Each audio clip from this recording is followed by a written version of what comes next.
Hey friends, what's going on? Welcome back to Babylon Talmud. Today we're learning Daf Chaf Beis of Masechta Berachos. I'm not going to lie to you, friends. I'm not going to lie to you. This one's a hard one. Not because it's particularly complex, but it's very technical. It's not necessarily the most fun stuff in the world. We're basically going to dive further into the world of Balkaris and how they become tahor. Are they allowed to learn Torah? Are they not allowed to learn Torah? Do they have to go to the mikvah? Do they not have to go to the mikvah? All sorts of stuff like that. Really technical, and it's just the whole world of Balkari stuff. So that's what we're up to today. At the beginning, it's a little bit complex, so we're going to go slowly at the beginning, and then we should be able to pick up some speed. So I hope you all just buckle up, brace for it, and enjoy the ride.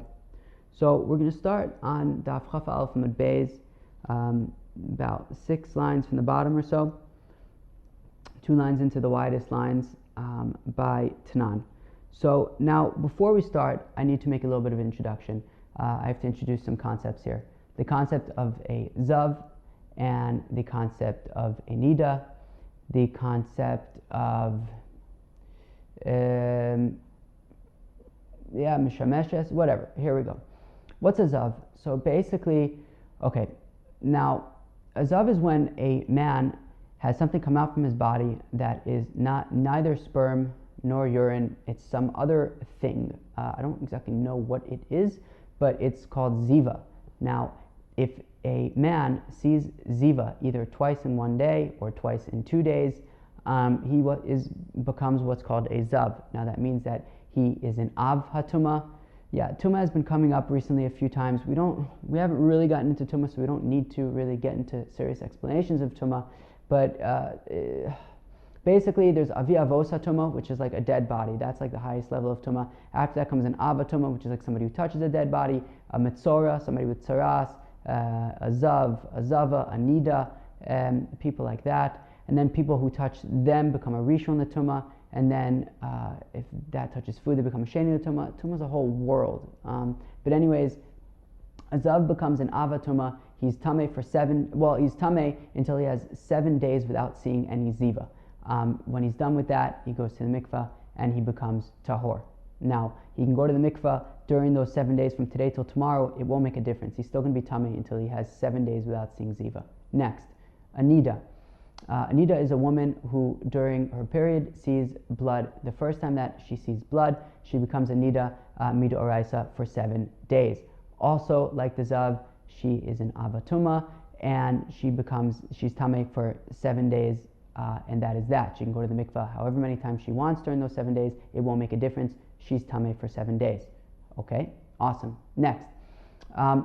Now, Keri itself, sperm itself, is an Av HaTuma, i.e., if it touches people, it makes them Tameh. Okay? Therefore, when a man and a woman sleep with each other, they both become Tameh from Keri because both of them are coming in contact with sperm, and therefore they both become Tameh, and they both have the status of Bal Keri for all intents and purposes. So, Ezra's takana that you have to go to the mikvah for Torah applies both to men and, so men, anybody whose sperm comes out of his body, whether it's through sleeping with a woman or not, and a woman who sleeps with a man also will have to go to the mikvah in order to study Torah. Okay?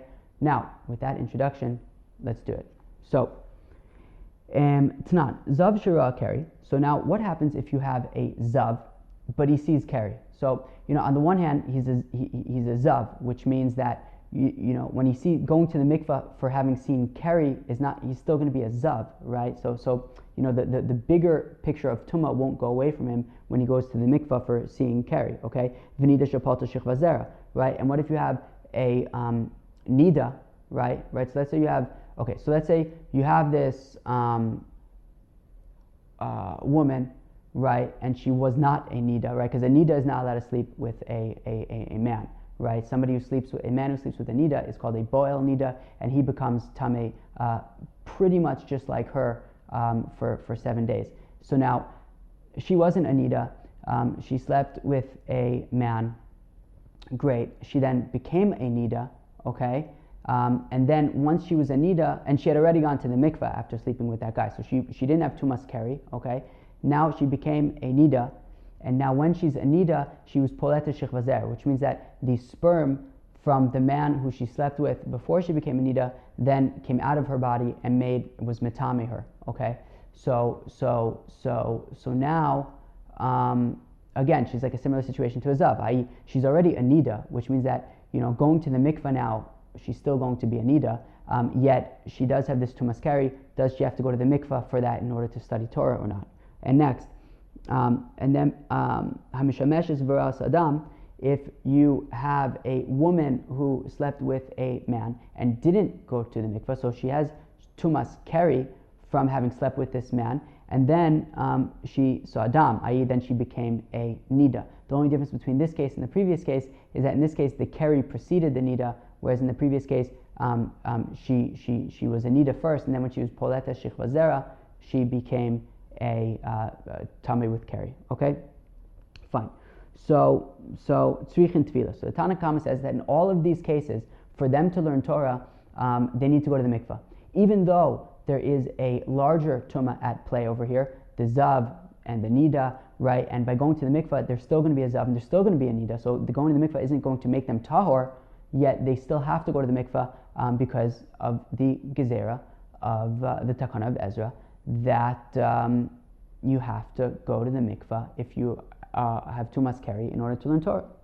Rabbi Yehuda poter, and Rabbi Yehuda says no, they don't have to go to the mikveh. Okay. Now, just to, of course, remind us what we were talking about yesterday, it would seem at this point in the Gemara that Rabbi Yehuda's opinion is that he doesn't hold of the Takanas Ezra, right? And that a Baal Keri is allowed to study Torah, and therefore he said that a Baal Keri can read Kriyat Shema, right?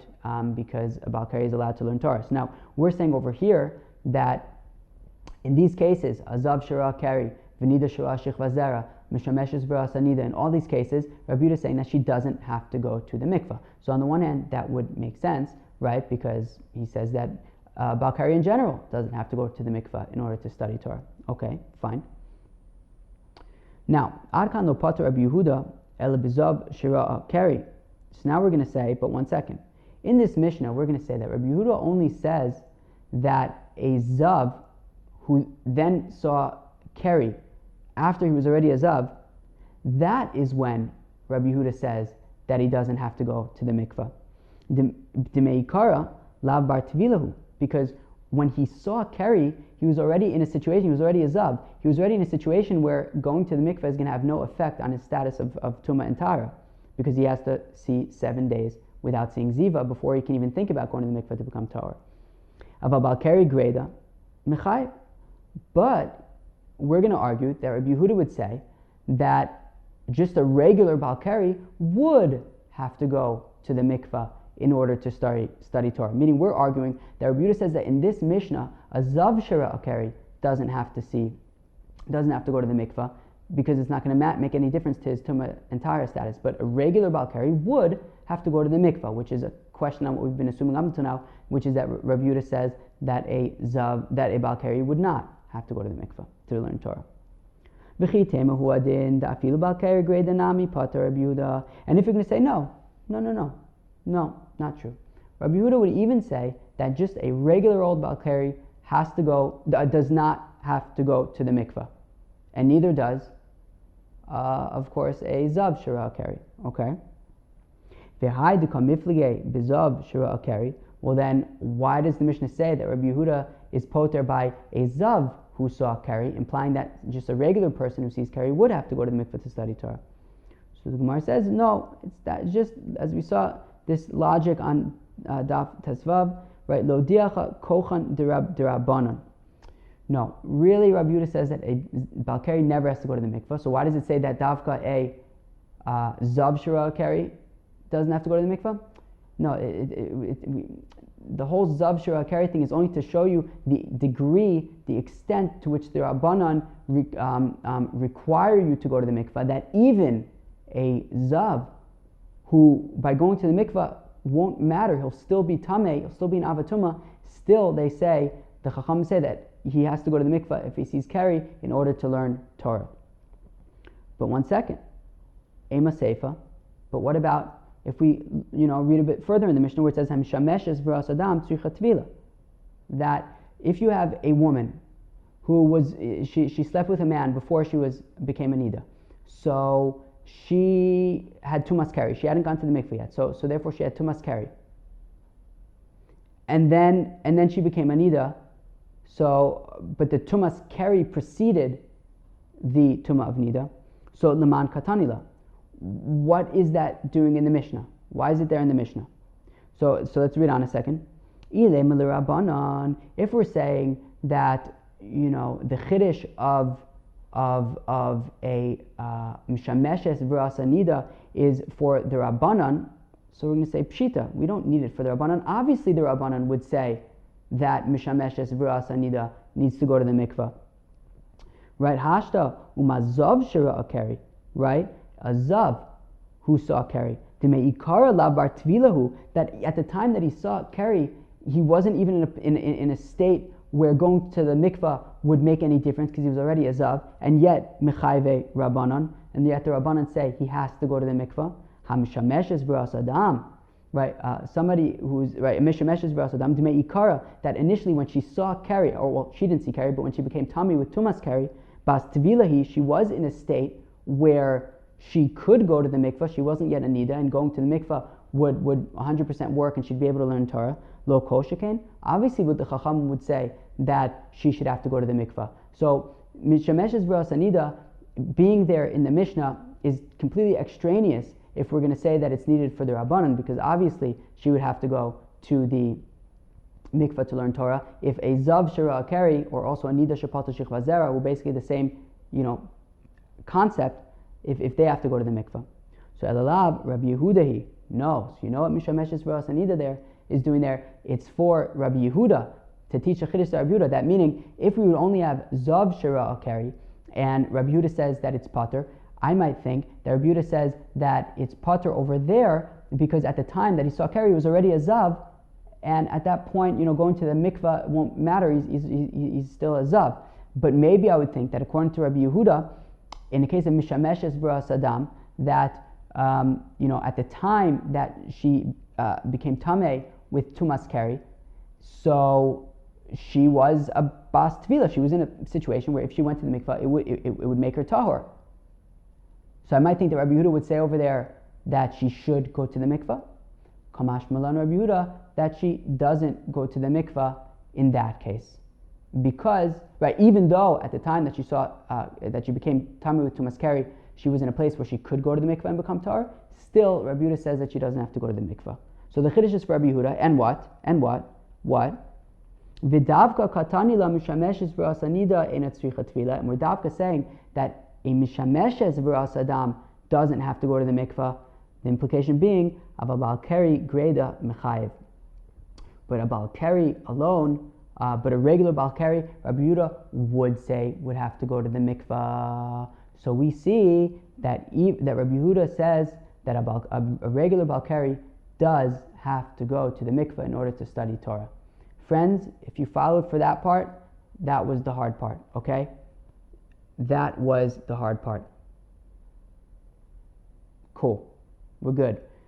What did we just conclude? We just concluded that Rabbi Yehuda says that a Baal Keri does have to go to the mikvah in order to study Torah. So now what do we have to answer? We have to answer, how come in the Mishnah, Rabbi Yehuda seems to be saying what? Rabbi Yehuda Omer, Mevarach Lefneim La'achreim. Right? Rabbi Yehuda seems to be saying that he could say Shema, he makes the brachos before and afterwards, everything. So what's pshat? If we just proved that Rabbi Yehuda says that he would have to go to the mikvah in order to learn Torah. So the Gemara answers, Lo tema mevarech ela meharher. In the Mishnah, don't say that Rabbi Yehuda says that he actually mamish says the words of the Shema and of the brachos before and afterwards. Rather, maharer, he just thinks them. Okay, fine. Umi isle Rabbi Yehuda hear, but does Rabbi Yehuda really hold of this concept of just like thinking about stuff? V'atanya, but we learn in a brayso, Balkari she'en lo mayim litbo. If you have a Balkari and he doesn't have any water to go to the mikveh in, right? Meaning Ezra says that a Balkari needs to go to the mikveh. But what if he doesn't have water to go to the mikveh? So Korei Kriyat Shema ve'enu mevarich lo lefanei v'lo la'acharei. So he reads Kriyat Shema, but he doesn't make a bracha beforehand or afterwards. V'ochal pito, he eats his bread.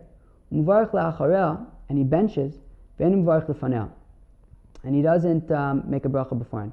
Aval mahara belibo, but he thinks about these things, thinks about the brachos. Ve'enu motzi b'sfasa, but he doesn't actually say anything with his lips. Divrei Rabbi Meir, Rabbi Yehuda Omer, benkach uvenkach motzi b'sfasa. Rabbi Yehuda says no. He says it. He doesn't hold of this whole thinking thing. So don't tell me that when Rabbi Yehuda says in the Mishnah that mevarich lefanei la'acharei means he thinks it. Rabbi Yehuda doesn't hold the whole thinking thing. No, it means he's saying it. So Rav Nachum bar Yitzchak, Asan Rabbi Yehuda kilchos derech eretz. Oh, so Rav Nachum bar Yitzchak says that that Rabbi Yehuda, I guess, treats these things Berachos Hamazon. I guess I would imagine, Berachos Kriyat Shema. I guess Kriyat Shema itself as well. I guess he treats it like Hilchos Derech Eretz. That so there are these brises called Hilchos Derech Eretz, and I think that if you would open up, maybe I'm here in Bangkok over here. I don't really have much of a library with me, but if somebody is listening to this and has a shas at home, like a regular shas, so I believe if you go to the back of Masechta Horios, I think that back there they have all these brises like Masechta Derech Eretz and things like that. So I think that is what he is talking about, okay? And we're about to prove that Rabbi Yehuda says that you would be allowed, Balkari is allowed to learn Masechta Derech Eretz, and that is why he says in the Mishnah that that you would at least be able to make the brachas. I assume that it refers to Kriyat Shema as well, unless what Rabbi Yehuda is saying is that he wouldn't be able to say Kriyat Shema. Maybe he's Mahara, but I thought we said Rabbi Yehuda doesn't hold of the whole thinking thing. So Mistama Rabbi Yehuda would say, I guess, that you would read Kriyat Shema and make the brachos, because he just treats it like Derech Eretz, that it's not like real, like learning Torah, it's more just like, I guess, general kind of good, good things to talk about, I guess. Okay, fine. Very good. Very, very good. Great. Titania, okay, but in general, Rabbi Yehuda would hold that a Balkari would have to go to the mikveh before studying Torah. If you want to learn Gemara or something like that. The Tanyas we learn in the Brisa, as we've seen a few times since yesterday, right? That you should teach your children and grandchildren Torah, and then we compare that to Har Sinai. Just like over there, there was different types of fears, and in trembling and sweating. Afkan, also by learning Torah, be'emo vira uvreses uvzeya, with type of fear and trembling and sweating. I hope everybody's fearing and trembling and sweating right now while we're learning. Mikan amru hazavim v'amatzoraim uvayin anidos mutarim likros b'Torah, right? Uvanavim v'achsuvim l'shanos b'mishnah u'gemara v'halachos v'agados, right? That a zav, who we talked about earlier, a mitzorah, who we mentioned earlier, ba'in anidos, we also, I think we mentioned ba'in anidos, right? Basically, a man who sleeps with Anida basically becomes pretty much tummy like her. So all of them, they are permitted to read Torah, Nevi'im, Ksuvim, Mishnah, Gemara. Pretty much they're allowed to learn Torah, is the idea. Of a Baile Karyan, Asurim. But a Balkari, because a Balkari, why did he see Kari? Because he let down his guard over here, right? And for whatever reason, he wasn't, if he was be'em over SS, uvzeya, uviyira, so then he wouldn't have seen Kari. So therefore, Balkari doesn't learn Torah, but all these other people can learn Torah. Fine. Rabbi Yossi, Omer says, Rabbi Yossi, Shonahu birigilios, he's allowed to learn regilios. What was regilios? What does Rashi say? Regilos b'mishnayos hashiguros befiv, says Rashi. Shumotzia mipiv b'mrutza ve'en tzarich le'arich ben. Things that he's very accustomed to. Things that he doesn't really have to think too much. He doesn't have to go too much into detail. Things that he can do quickly. Uvavad shelo yatzia es hamishna. As long as he doesn't, start teaching mishnayos, as the Mesoras Hashas says, right? Meaning you can do like basic learning, but you can't go into detail and be teaching before he goes to the mikveh. Okay. Rabbi Yonasan ben Yosef Omer Matziahu es ha-mishnah ve'enu matzia es ha. So the Agos Abach changes Gemara to Medrash, right? Which is Medrash halacha which is, things like Mechilta right now on Sefer Shmos, right? Sifra, Sifrei, it's when they basically take the Psukim in the Torah and they learn out halachos from them, okay? So he's allowed to study Mishnah. So now on the rest of the page, whenever it says Gemara, we're going to be changing that to Medrash, okay? Cool. So as a Mishnah, Ve'enu Matzia as a Gemara. So he's allowed to learn Mishnayos, but he's not allowed to learn Medrash halacha, okay? Rabbi Nosson ben Avishalom Omer, Af Matzia es Medrash. He can even learn Medrash as long as he doesn't mention the psukim that are there in the Medrash. Okay. Rabbi Yochanan Sandlar, Talmidosh Rabbi Akiva. So Rabbi Yochanan Sandlar, who is also a student of Rabbi Akiva, and I believe that he's buried in Meron, I believe. Mishum Rabbi Akiva Omer. He said in the name of Rabbi Akiva, Lo yikanis the Medrash kol ikar. No, don't even study Medrash at all. Not even without the psukim. Just don't go near Medrash. Those who say you shouldn't go into the Beis HaMedrash kol ikar, i.e., you shouldn't be learning at all. Okay. Rabbi Yehuda Omer, and here's the important part. Here's the proof. Rabbi Yehuda says, "Shonu bilchos derech eretz." He's allowed to learn these hilchos derech eretz, right? And Rashi says, hilchos derech eretz at the bottom of the right column of Rashi. In general, Rashi is only one column on the page. Every so often, you'll have a big page like this one where there's no Tosfos and there's actually two sides of Rashi. That's how you know it's a serious page. So he says there, Darkan Shal Talmidei Chachamim Shei Brisa. So this is Brisa of Darkan Shal Talmidei Chachamim U'Perek Ben Azeh Anosan Arba Dvarim Alibo. So these different Brisas that basically, not really delving too much into halacha so much, but they're more, I guess, just general kind of Jewish learning. That would be permitted. Zeu. So we see that Rabbi Yehuda would say that you're allowed to learn Hilchos Derech Eretz, and I guess that he treats these things like Kriyas Shema and the Berachos Kriyas Shema and benching like just kind of general Jewish kind of Hilchos Derech Eretz kind of stuff, and that's why it's mutter. But to mamish like learn Gemara or something, he would agree that a Balkari wouldn't be allowed to learn Gemara. Fine, very good. Maiseh, Rabbi Yehuda Shura Keri. Oh, there's a story that Taka Rabbi Yehuda saw Keri. Okay. So he was a Balkari, and he was walking by the river. That sounds nice. Amrulo Tamidav. So his student said to him, Rabbeinu, Shnei lanu perek echad b'Hilchos Derech Eretz. Nu, teach us something about Hilchos Derech Eretz. Yard v'tava v'shan Elohim. So what did he do? He went to the mikveh and then he taught them. So Amrulo, lo kach limadtenu Rabbeinu shonu b'Hilchos Derech Eretz. But didn't you teach us that a Balkari is allowed to learn Hilchos Derech Eretz? So why did you just go to the mikveh right now? I don't know if they knew in advance that he was a Balkari, or maybe they assumed that the fact that he went to the mikveh means he was a Balkari, but whatever it is, who cares? They were just asking to learn Hilchos Derech Eretz. You shouldn't have to go to the mikveh for that.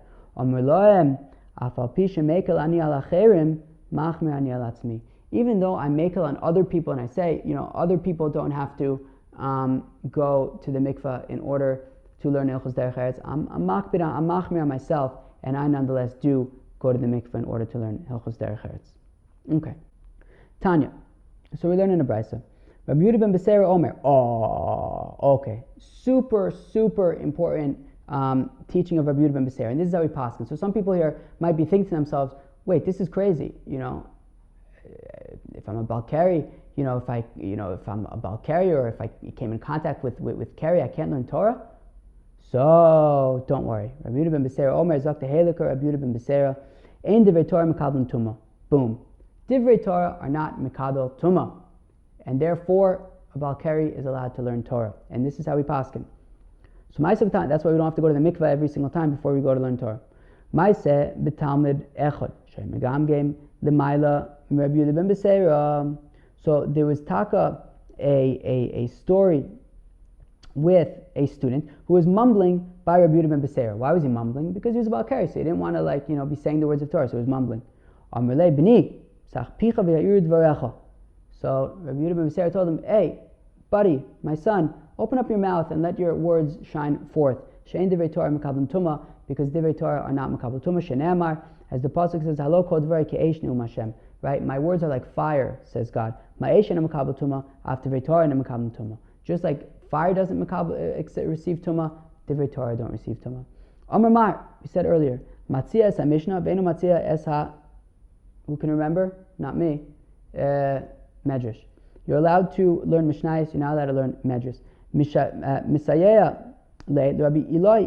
So this helps Rabbi Eli. So first I thought that Rabbi Eli was maybe the father of Rabbi Yehuda bar Eli. But no, Rabbi Yehuda bar Eli is Rabbi Yehuda, right? The Rabbi Yehuda that we've been talking about. That's Rabbi Yehuda bar Eli. He's buried in the north of Israel. You can go visit him. So he was a Tana, but this Rabbi Eli was actually an Amora, okay? As we're going to see in a second. Am Rabbi Eli, Am Rabbi Acha bar Yaakov, Mishum Rabbeinu. Rabbi Eli says the name of Rabbi Acha bar Yaakov, the name of Rabbeinu, and the Rashi says Rabbeinu was Rav, which means that this Rabbi Eli must have been a student of some sort of Rav. So he's an Amora. The halacha is Matzias HaMishnah ve'enu Matzias HaGemara. That Rabbi Kari is allowed to teach Mishnayos, but he can't teach Nakamara Medrash. Fine. Kitanais, we learn it's Taka Machlokas Tanaim. Matzias HaMishnah ve'enu Matzias HaMedrash. Rav Meir says that you can learn Mishnah, you can't learn Medrash. Rabbi Yehuda ben Gamliel Omer, Mishum Rabbi Chanina ben Gamliel. Has anybody heard of these students? We've heard of Rabbi Shimon ben Gamliel. Has anybody heard of Rabbi Yehuda ben Gamliel, who says the name of Rabbi Chanina ben Gamliel? Interesting. Zeh v'zeh osir. Both of them are osir. You're not allowed to learn Mishnah or Medrash. Rabbi Amrila, zeh v'zeh mutter. Although those who say that actually what they said was that actually both of them are mutter, can learn anything. Mandam zeh v'zeh osir, Rabbi Yochanan HaSandlar. So the Mandam says that both Mishnah and Medrash are osir, is like Rabbi Yochanan HaSandlar who says what? Lo yikanis leveis HaMedrash, right? That you can't go into the base, you can't learn it all. Mandamar Zev is a mutter, Rabbi Yehuda ben Beseira. Mandamar who says that no, that these sons of Rabbi Gamliel said that both Mishnah and Medrash are mutter, is like Rabbi Yehuda ben Beseira who says that Divrei Torah are not makabel tumah. Amar Rav Nachman bar Yitzchak, no, Gama Kahanitla Save. So Rav Nachman bar Yitzchak said that the Minhag Olam is like the following three elders: Rabbi Eli Berachos Agez, Rabbi Yoshia b'Kalayim, Rabbi Yehuda ben Beseira. So what's Reishis Agez? Reishis Agez is that when I have like sheep and I shear their wool, I take some of that wool and I give it to the Kohen. I don't think that there's a specific amount that you give, but I take some of it and I give it to the Kohen. What's Kilayim? Kilayim means is grafting, right? I can't plant different types of seeds together and graft them into a new invention. Fine. But we paskin like Rabbi Eli when it comes to Reishis Agez, we paskin like Rabbi Yoshia when it comes to Kilayim, and we paskin like Rabbi Yehuda ben Beseira when it comes to Divrei Torah. Rabbi Eli Reishis Agez, we paskin, and as Rashi points out, all three of these are kulas. All three of these rabbis are being lenient over here. So what's the leniency by Reishis Agez? The Tanya, as we learn in a brisa, Rabbi Eli Omer says, wait, what? I guess Rabbi Eli is a brisa? Isn't a Tana? Well, then how could he have said earlier in the name of Rabbeinu, who's Rav? I don't know. Unless there were maybe two Rabbi Elis that are showing up over here on the same page randomly, and one of them is an Amora and one of them is a Tana. All right, friends, help us out. Let us know. If you know, let us know, because I don't know. Okay, Rabbi Eli says Rabbi Eli, Reishis Agez Eino Noeg Ela Ba'aretz. Oh, so Rabbi Eli says that Reishis Agez, giving part of the wool to the Kohen, is only Noeg in Eretz Yisrael. Okay, there you go. So it's a kula. It's only in Eretz Yisrael. It's not in Chutz La'aretz. Rabbi Yosha by Kilayim, and we pass on Rabbi Yosha by Kilayim. Kidichsev, as well as it says, Lo Sizor Kaimecha to Kilayim. Don't plant your vineyard Kilayim.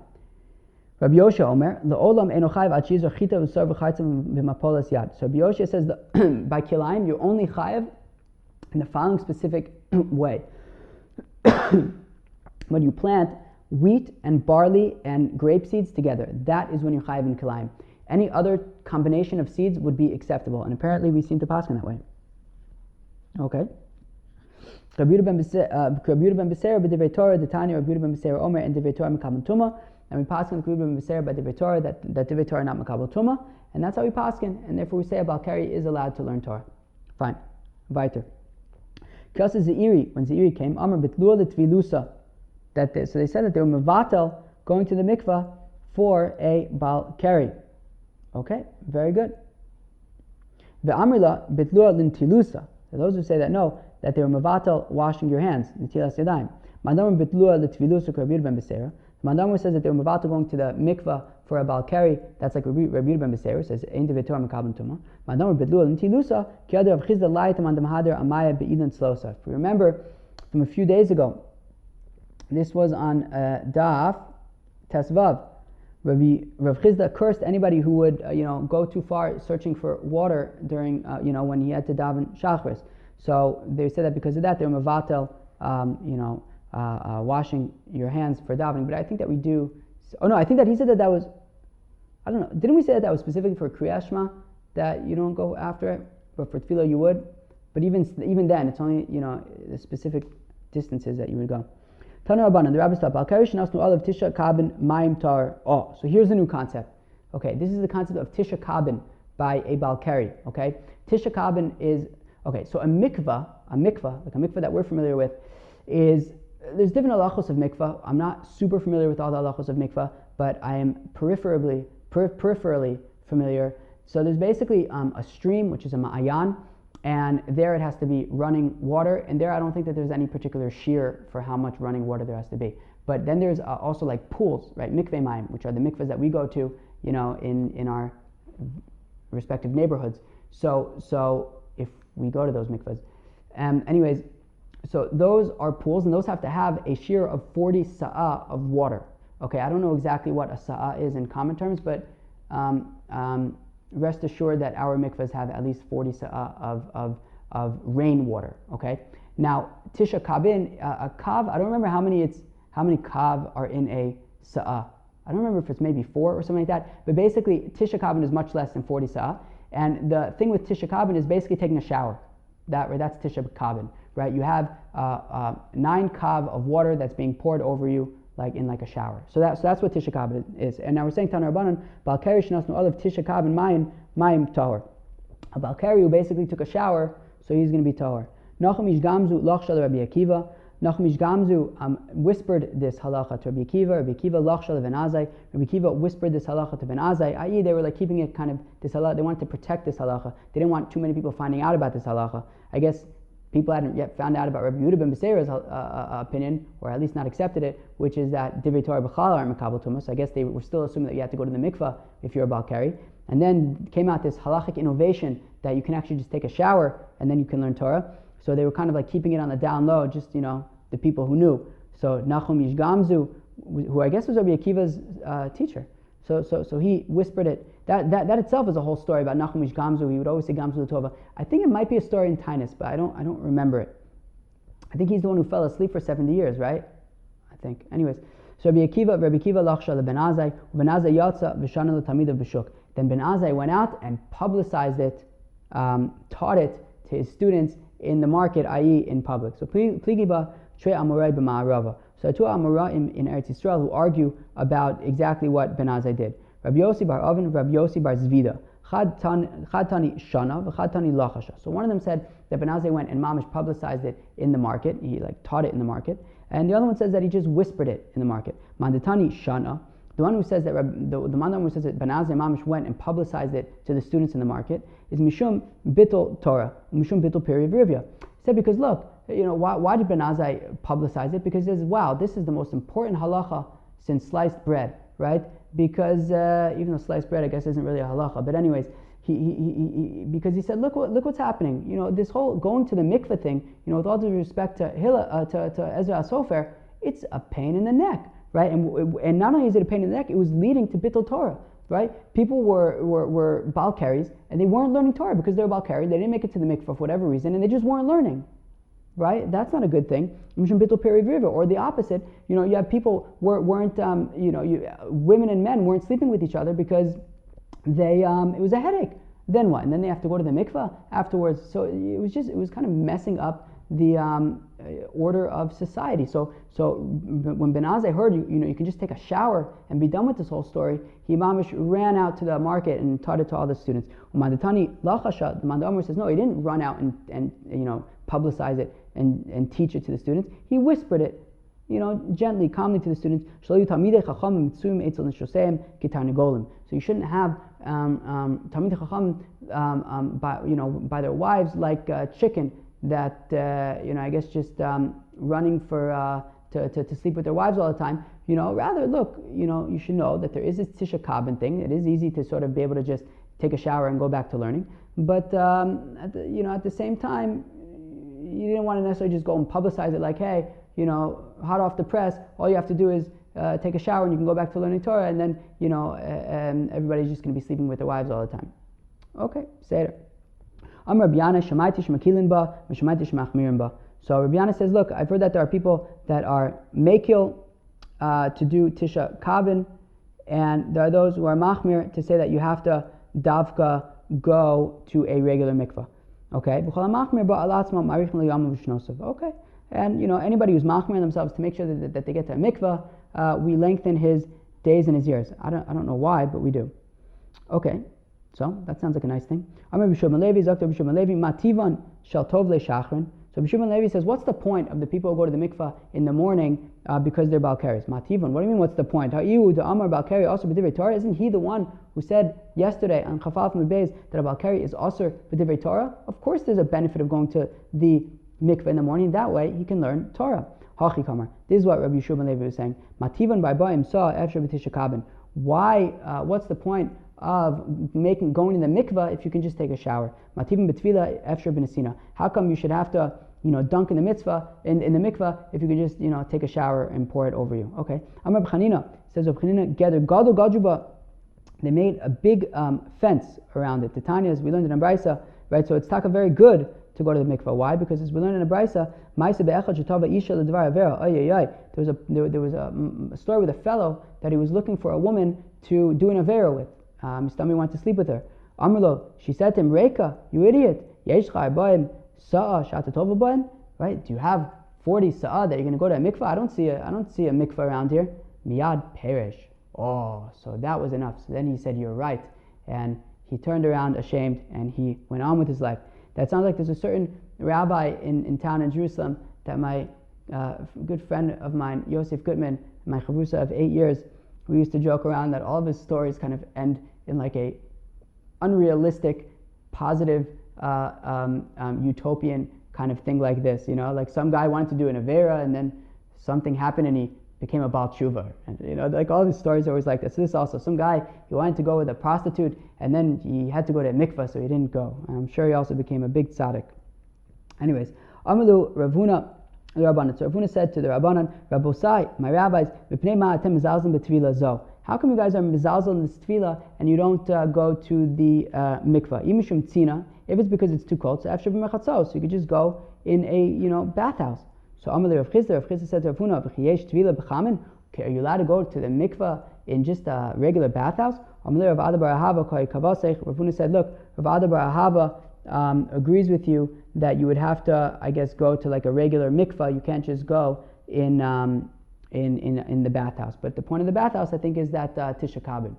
Okay, fine. Rabbi Zera Avi Yosef Agona Demai. So Rabbi Zera was one time sitting in a bathtub, Bemasusa, at the bathhouse. Amalei L'Shamei, and he said to his attendant, Zil va'aisili Tisha Kabin ushdi ilavoy.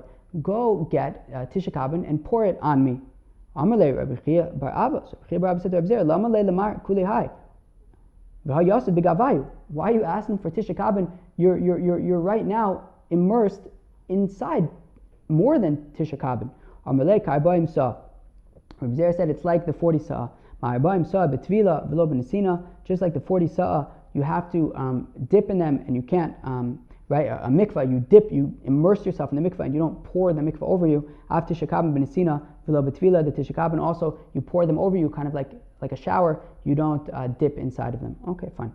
Rav Nachman tiken chatzba bas Tisha Kabin. So Rav Nachman set up by his bismedrash, I guess, a pitcher with 9 kabin of water in it. Kiyasa Rav Dimi, Amar Rabbi Akiva, Rabbi Yehuda Glustera, Amru, Loshanu el l'chol l'onsav, l'chol ha'margil arba'im sa'ah. So when Rav Dimi came from Eretz Yisrael to Bavel, he said that Rabbi Akiva said, and Rabbi Yehuda Glustera said, that when they say the whole Tisha Kabin thing, it's only for a sick person who sees Keri unintentionally. But a sick person who sees Keri intentionally, i.e. he sleeps with his wife, so Abayim saw he would need 40 sa'ah. And I guess the point being that these students of yours who are healthy, I guess that they would require, they would have to actually go to a mikvah. It wouldn't be enough for just Tisha Kabin. It's a very specific case where you can use Tisha Kabin. It's a sick person who saw Keri unwillingly. Okay, Amar Rav Yosef, Itbar Chatzbei Rav Nachman. So Rav Yosef says, okay, I guess we better break these Tisha Kabin kelim of Rav Nachman. They seem to be pointless. Kiasa Ravin Amar, when Ravin came from Eretz Yisrael to Bavel, he said, Be'usha hava uvda. There was a story in Usha in Eretz Yisrael, right? It's a place in Eretz Yisrael. Be'kil'a derav Oshaya, by the in the small house that you would enter in to go into the bigger house by Rabbi Oshaya. Also v'shalu lirav Asi. They came and asked Rav Asi. Amalu, he said to them, Lo shanu el l'chola amargil, aval l'chola onso pater. When do we say that Tisha Kabin works? It's for a chole who saw what's it called? Carry intentionally. Aval l'chola onso pater miklum. Oh, so when do we say Tisha Kabin? We say Tisha Kabin for a chola who sees carry intentionally. So that's when Tisha Kabin works. But a chola who sees it unintentionally, he doesn't have to do anything at all. Rav Yosef itztimit chatzve de Rav Nachman. So then he said that actually, then these Tisha Kabin kelim of Rav Nachman are worthwhile because they could be used for a chol. I guess if somebody was sick and he slept with his wife, so then he would be able to use these Tisha Kabin. Rav Yosef. Did I just read this? But Amar Rav Yosef Itznin Chatzvet Rav Nachman, that Rav Nachman's Tisha Kabin things are actually useful. Michti, let's see. Kula Amorai v'Tanai b'de Ezra k'mifli. Look, everybody, all these Tanaim and Amoraim that we're talking about, they're all arguing about this Takana of Ezra. V'nechse Ezra Echi Tiken. What is this Takana of Ezra? Amar Abai Ezra Tiken Levaria Margil Mem Sa'a Uvari Leonso Tes Kabin. So Abai says, look, the Takana of Ezra is that for a healthy person who intentionally sees carry, so then it's he has to go to a mikvah. Uvar le'onso, a healthy person who sees carry against his unintentionally, so then he can use 9 kabin. Vasu amorae, and then came these amoraim uflige bechole, and they're arguing regarding a chole. Marsava chole amargil kavaria margil. One mandamar that says that a sick person who sees carry intentionally is like a healthy person who sees carry intentionally, and he would have to go to a mikvah. V'chol le'onso kavari le'onso, and a sick person who sees carry unintentionally is like a healthy person who sees carry unintentionally, in which case Tisha Kabin would work. U'ma'asav chole amargil kavari le'onso. Now those who say that a chole who sees carry intentionally is like a healthy person who sees carry intentionally, who would need 40 sa'ah. B'chole le'onso pater miklum, whereas a sick person who sees carry unintentionally would not have to go to the mikveh at all. Okay. Rava said, Rava nehida tiken Ezra tvila nesina mitiken. Rava says, well, granted that Ezra, okay, we know that Ezra was mitaken going to the mikveh for somebody who sees carry. But did he really say anything about this whole 9 kabin thing? For Amar Mar, but we said earlier, Amar Mar, by the way, it always means that we said earlier. Whenever it says Amar Mar, it's referencing something that we said earlier. Ezra tiken tvila lebale karyan. That Ezra was talking tvila lebale karyan, going to the mikvah for bale karyan. But he didn't say anything about this whole Tisha Kabin thing. Rather Rava says, Ezra tiken tvila levaria margil mem sa. What Ezra established was that a healthy person who sees carry intentionally, so then he has to go to a mikvah. That was the Takana of Ezra. Basar Rabbanan, then came the Rabbanan, Veskinu levari leonso tes kabin. And they said that if you have a healthy person who sees carry unintentionally, so then he could just take a shower. Also Amurai, and then came the Amurai v'kamiflagei bechole, and then they argued with regarding a sick person. Marsa v'chole amargil kavaria margil. One mandamar said that a sick person who sees carry intentionally is like a healthy person who sees carry intentionally, and therefore you have to go to an actual mikvah. B'chole leonso kavari leonso, and that a sick person who sees carry unintentionally is like a healthy person who sees carry unintentionally, and Tisha Kabin works. Umarsavar levaria margil memsa'a, and the other mandamar says that a healthy person who sees carry intentionally has to go to a regular mikvah. V'chole amargil kivari leonso, and that a sick person who sees carry intentionally is like a healthy person who sees carry unintentionally, which is tes kabin, which is taking a shower. Aval chole leonso pater miklum, but if he sees a chole, but a chole who sees carry unintentionally would not have to do anything at all. Amar Rava says, Rava Hilchasa, here's the halacha. Bari amargil, v'chole amargil, habayim sa. That a healthy person and a sick person who see carry intentionally, they have to mamish go to a mikvah. Uvari leonso tishakabin, a healthy person who sees Keri unintentionally, he can just take a shower. Aval chole leonso patur mikulum. But if you have a chole, a sick person who sees Keri unintentionally, he doesn't have to go to the mikveh at all. Woo! Sorry for running through that stuff super fast, but it's so technical, and it's hard to get too stuck on it, aside from the fact that we're running out of time over here. Okay, let's go weiter. Tana Rabbanan, Balkari shnasnu olav tes kaben maim tar. Okay, a Balkari who they he took a shower basically, he's tar. When do we say this? Le'atzmo, avalachim abayim sa. Oh, now remember everybody, we paskin l'maisa like Rabbi Yehuda ben Beseira that you don't have to go to the mikveh for your Balkari. Just remember that. Okay, next. So basically, we said that a Balkari who went to who took a shower, so then he can learn. But that's only to learn for himself. Okay. But if he wants to teach other people, so then he would have to go to a mikveh. Okay. Rabbi Yehuda says 40 sa'a mikol makom, and we're going to explain what that means. 40 sa'a mikol makom. Okay. Rabbi Yochanan, Rabbi Yoshua ben Levi. Okay. This is a little bit confusing. Not really confusing, but a little bit confusing. But not really confusing. Just listen. Rabbi Yochanan, Rabbi Shimon Levi. Okay, that's one group. Rabbi Yochanan, Rabbi Shimon Levi. Okay, next group. Rabbi Eliezer, Rabbi Yossi, Rabbi Chanina. Rabbi Elazar, Rabbi Yochanan, Rabbi Chanina. That's the second group. Okay. Chad me haizuka v'chad me haizuka. Aresha. Okay. Now, one from the first group, i.e. either Rabbi Yochanan or Rabbi Shimon Levi, and one from the second group, i.e. either Rabbi Elazar or Rabbi Yossi, Rabbi Chanina. Okay, one from each group. Argue about the resha of what we just said about tisha, the shower working for yourself but not for teaching others. V'chad, okay, zeo. Okay, fine. Chad Amar, one of them said, Hada Amar b'medvar mamurim le'atzmo aval acher mem sa'a lo shanu el l'chole hamargil. Great. So one of them says that when we say that taking a shower works for yourself, but you need to go to a mikveh to teach other people, that would only be for a sick person who saw Keri intentionally. But if you had a sick person who saw Keri unintentionally, then showering would work even to teach others. The other one said, and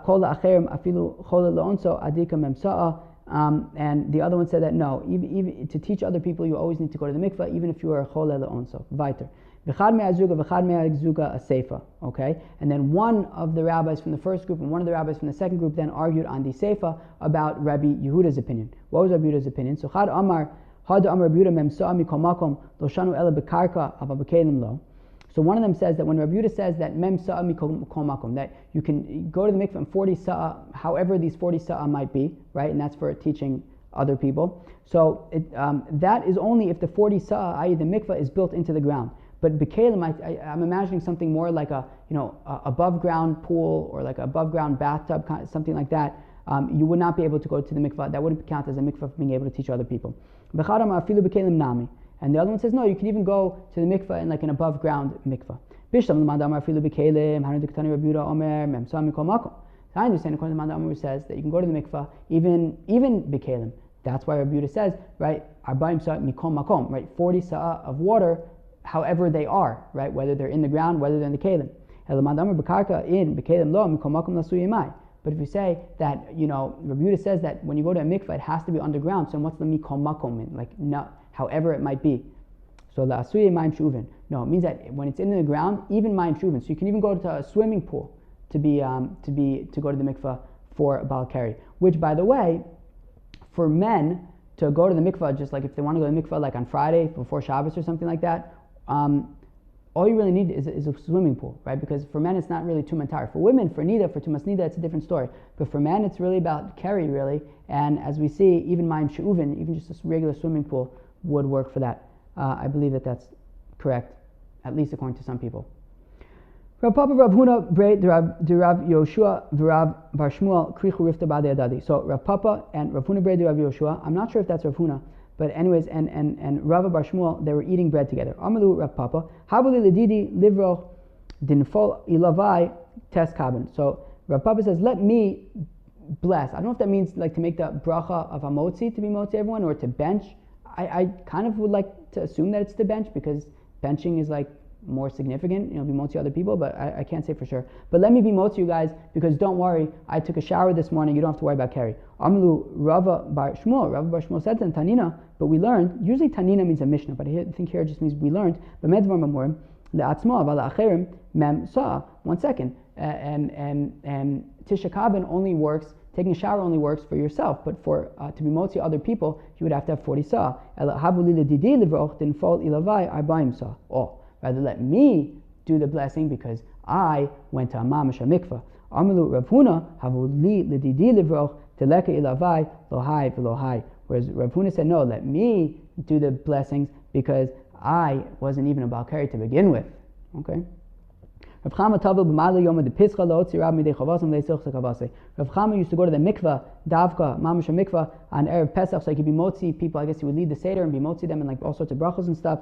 But the halacha is not like him. You don't have to go to the mikvah. I guess, what does that mean? I guess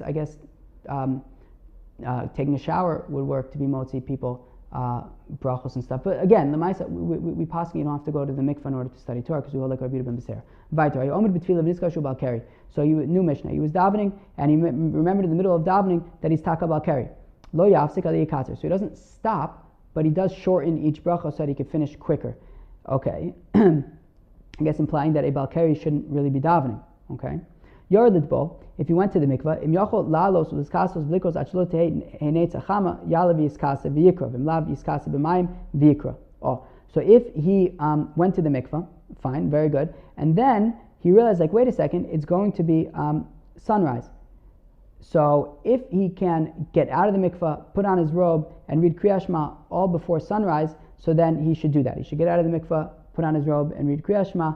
If not, then he should just cover himself up in the water and read Kriyat Shema, which is very interesting that he can cover himself in water. What's also interesting is that we're saying that it sounds like Zman Kriyat Shema would be sunrise, which would be the opinion of Rabbi Eliezer on Testimony Beis, which we wouldn't paskin, right? We would say that you would have until 3 hours into the day, I believe. Don't cover yourself in putrid waters, mishra, and not in like murky waters or something like that. Or it might be like water that they would like soak hides in, maybe. Okay, fine. Until you mix them with water. How far should you get away from mehen? I think mehen is referring to urine. And so, for lack of better terms, we will just call it poop, but from now on we will just call that soa. And arba amos, you get 4 amos away from that stuff. If he was davening, you remembered, oh, I'm a balkari. Lo yafsik ali yikatzer. Don't stop davening, just shorten each bracha. What if he was like in shul and he was laning? Right, he was the balkari, and he realized, wait a second, I'm a balkari. Eno mafsik, he doesn't stop. Ve'ola, he just doesn't stop. Ela magam game b'kori. He just kind of mumbles the words. Okay. Rabbi Meir Omer, ein balkari rasha likos b'torah yosem migim psukim. Rabbi Meir says that a balkari is not allowed to read more than 3 psukim in the Torah. Okay. So we have over here Tani Idach. I have someone that says you can read it Tana Rabbanan.